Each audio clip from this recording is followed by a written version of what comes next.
Committee के लोगों का शुक्रिया अदा करते हैं। मेरे बड़े भाई आदरणीय वाजिब अली साहब, लखवी सरपंच साहब, रईस भाई, बलसर भाई, हब्बी सरपंच साहब, इस्लाम सरपंच और तमाम मंच पर बैठे हुए इलाके के जिम्मेदारान और इलाके से आए हुए तमाम मेरे नौजवान साथी और इलाके के बुजुर्ग और मीडिया के बंधु, सबसे पहले तो मैं आप सबका आभार भी व्यक्त कर देता हूं और आप लोगों का धन्यवाद और शुक्रिया अदा कर देता हूं।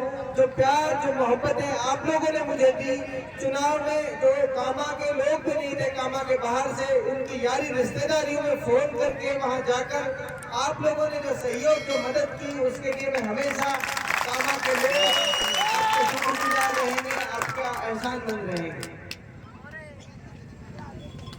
राजनीति की बातें 6 महीने से कर रहे हैं, मैं समझता हूं अब उससे बाहर निकलकर हमें थोड़ी तनाव को कम करने वाली बातें करनी चाहिए, जिससे थोड़ा स्ट्रेस कम हो। और मैं समझता हूं चुनाव अभी भी ऑन मोड में है, कभी महसूस ही नहीं हो रहा। वाजिब अली भाई गांव में जाते हैं तो मेला लग जाता है, हम कभी गांवों में चले जाते हैं, लोग सड़कों पर रोक के खड़े हो जाते हैं। हमारे तो, बल्कि मैं वाजिब भाई का प्रोग्राम देख रहा था, लोग कह रहे हैं भाई हमारे तो एमएलए आप ही हो, हारे जीते से कोई फर्क नहीं पड़ता, ये ताकत है। जो प्यार, जो मान सम्मान आप लोगों ने दिया, ये यकीनन जनता के बनाए हुए लोग हैं, ये लोगों के बनाए हुए लोग हैं, लोगों की मोहब्बतों के बनाए हुए लोग हैं। तो मैं चाहता हूँ वाजिब भाई के लिए एक बार जोरदार तालियां एक बार बजा दें। जो साहस, जो हिम्मत, जो जज्बा, जो उम्मीद आपने इस इलाके को दी, वो ऐतिहासिक है, उसका कोई मोल नहीं है। मैं चंद शब्दों में यूं कहना चाहूं कि हजारों साल नरगिस अपनी बेनूरी पे रोती है, हजारों साल नरगिस अपनी बेनूरी पे रोती है। बड़ी मुश्किल से पैदा होता है चमन में दीदावर, बड़ी मुश्किल से पैदा होता है चमन में दीदावर। वाजिब भाई जैसे लोग इस इलाके की नुमाइंदगी, इसकी रहनुमाई कर रहे हैं, ये हमारे लिए फख्र की बात है। और जिस तरह का हौसला हिम्मत आप इलाके को देने का काम कर रहे हैं, जिस तरह से 36 बिरादरी के लोगों को एक साथ एकजुट होकर आप आगे बढ़ाने का काम कर रहे हैं, मैं समझता हूँ ये ऐतिहासिक है। सीकरी और नगर के इतिहास में ऐसा कभी नहीं हुआ जैसे पिछले 5 साल में हुआ, पहले कभी नहीं। सीकरी को आपने जयपुर और दिल्ली के बराबर, नगर को आपने जिस तरह विकास के नए आयाम दिए, वो ऐतिहासिक है, पहले कभी नहीं हुआ। मैं समझता हूँ ये लोकतंत्र है, लोगों का मत से नेता चुना जाता है, और थोड़े से मार्जिन से हार जीत भी चुनाव में हो जाती है, कोई मायने नहीं रखता। एक बात तो ये आप सब अपने दिलो दिमाग से इस हार जीत के भूत को, मैं समझता हूँ निकाल भी दिया है, और निकाल दीजिए हमेशा के लिए। आप भाई जैसे लोग आपके साथ खड़े हैं, हम जैसे साथी इनके साथ कंधे से कंधे मिलाकर खड़े हैं, आपको चिंता करने की कोई जरूरत नहीं है, निश्चिंत रहिए। पहली बार मेवात में एक चीज नई देखने को मिली, हार कर कोई व्यक्ति, जनप्रतिनिधि, जनता के नेता हार कर पहली बार लोगों का धन्यवाद करने जा रहे हैं, ये मेवात में पहली बार हुआ। जो तानाशाह लोग जो ये समझते थे हमारी बापोती है ये इलाका, यहाँ की राजनीति, यहाँ का हमारे बाद हमारी नस्लों की ये विरासत है, उनको उनके मुंह पर तमाचा मारने का काम आपने किया। ये ताकत है नौजवानों की, और ये दिशा और दशा है जो आने वाला मेवात में देखने को मिलेगी। इसके लिए आप सब मुबारकबाद के मुस्तहिक हैं, आप सब धन्यवाद के पात्र हैं। खेल के आयोजन पर राजनीति से बाहर निकलकर अब मैं फिर कहता हूँ, मेरे भाई हैं, बड़े भाई दल से, आपने भी जो हमारे इलाके को हिम्मत हौसला देने का काम किया, वो भी कामा के इतिहास में ऐतिहासिक है, ऐतिहासिक। जिस इलाके को लोग ये कहते थे कि इस इलाके में तो इस तरह की लड़ाई की, इस तरह के संघर्ष की कोई उम्मीद नहीं कर सकता, उस इलाके में रईस भाई, शाहरुख भाई, तमाम नौजवानों ने जिस तरह की जद्दोजहद, जिस तरह का संघर्ष, हब्बी सरपंच, इस्लाम सरपंच जैसे लोगों ने जिस बेबाकी के साथ जिस तरह की लड़ाई लड़ी, वो ऐतिहासिक है। और ये पूरी मेवात के लिए मिसाल है कि जो रूढ़िवादी, जो परंपरावादी राजनीति चल रही थी, उस राजनीति का खात्मा होगा और नई तरह की राजनीति की शुरुआत होगी।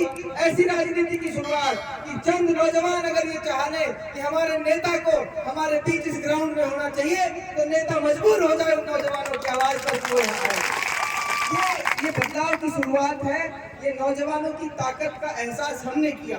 हमको लगा कि हमारे नौजवान, इलाके के नौजवान, चाहे वो इस विधानसभा के हों चाहे उस विधानसभा के हों, अगर वो नौजवान ताकत ये चाहती है कि इस खेल के मैदान में हमारा नेता हमारे साथ खड़ा होना चाहिए, तो नेता उन नौजवानों के इस कॉल को मना नहीं कर पाए। ये नौजवानों की ताकत है और मैं उस ताकत के साथ पूरे जीवन भर कंधे से कंधा मिलाकर चलने का काम करूँगा।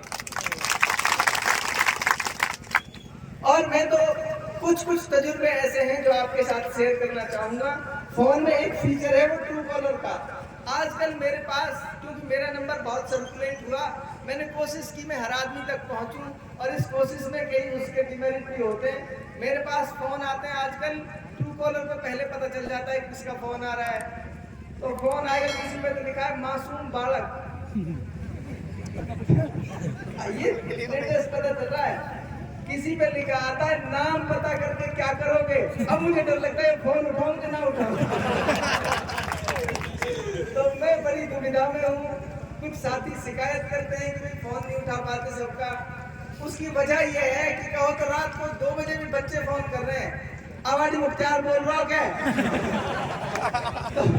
नंबर चेक करना, पर्चा में देखो। तो ये कई बार शिकायत रहती है बाजू भाई से। अगर किसी की इस तरह की शिकायत है तो मैं उनको समझ सकता हूँ। पहले मुझे कई बार लगता था कि सबकी फोन उठाना चाहिए, लेकिन कई बार मजबूरी रहती है नेता की भी। और सीकरी में जब आया, ताज्जुब की बात है, मैं इसलिए बताना चाह रहा हूँ। जैसे ही मैंने सीकरी में एंटर किया तो कुछ लोग 11 बजे से फोन कर रहे थे। तो सीकरी में घुसते ही ट्रू कॉलर का अलग अंदाज है। सीकरी में घुसते ही ट्रू कॉलर पे जो नाम आता है वो कहता है रेड बुल के दीवाने।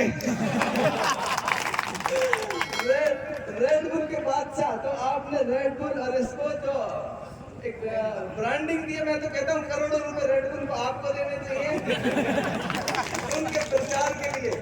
इतना बड़ा इंटरनेशनल ब्रांड एम्बेसडर उनको मिला।